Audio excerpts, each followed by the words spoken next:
This case is about making sure every kid in Delaware has a fair shot at a good education.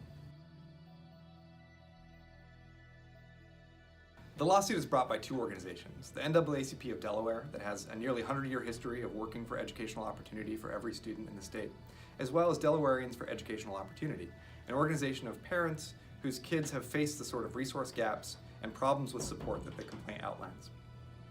Now, we have joined this lawsuit because every child deserves to have a connection. Every child, regardless of skin color or how much money their parents make, deserves enough attention and support that if they work hard enough, they will thrive. Not only thrive, they will survive in this world today. As a parent, first and foremost, besides being an activist and a community leader, I feel that my son needs a voice. He was part of the IEP program, and when he was doing good enough, they decided to take him out of the IEP program. But my son was still bringing home failing grades. If you look at the success rate for low-income students in the state, the vast majority of those students are not meeting the standards set up by the state. And what those standards say is that this is what's necessary for students to go on to higher education, to be well prepared for careers. So what those scores are telling us is that something like 64% of low-income students are not being prepared for careers, are not being prepared for higher education. Article 10, Section 1 of the Delaware Constitution says that the General Assembly has to create and maintain a system of public schools that is general and efficient. What that means in the lingo of the time is that it has to be effective at educating students in the state. Many other states have similar provisions in their constitutions and have interpreted them to mean that the state has to provide an adequate education, a reasonable shot for every student in the state to get a good education.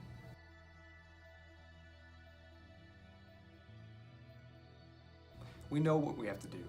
We have to have teachers with small enough classes that they can make a genuine connection with students.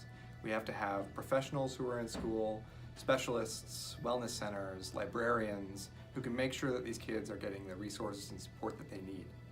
It's not a problem of the teachers not doing their job. It's a problem of the teachers not having the resources that they need. Delaware doesn't make up for the gaps in its funding stream like other states do.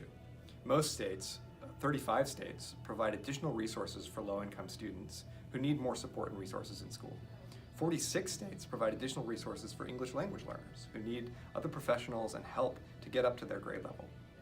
Worst of all, Delaware doesn't provide any resources for students with disabilities in kindergarten through third grade unless they're diagnosed and have a complex need. But the whole problem is, kids need these resources so that they're identified as having those needs in the first place. And if they don't have the funds and professionals to make that happen, they get pushed through the system until later, and they're identified later in their education, which makes it harder to make up for these gaps.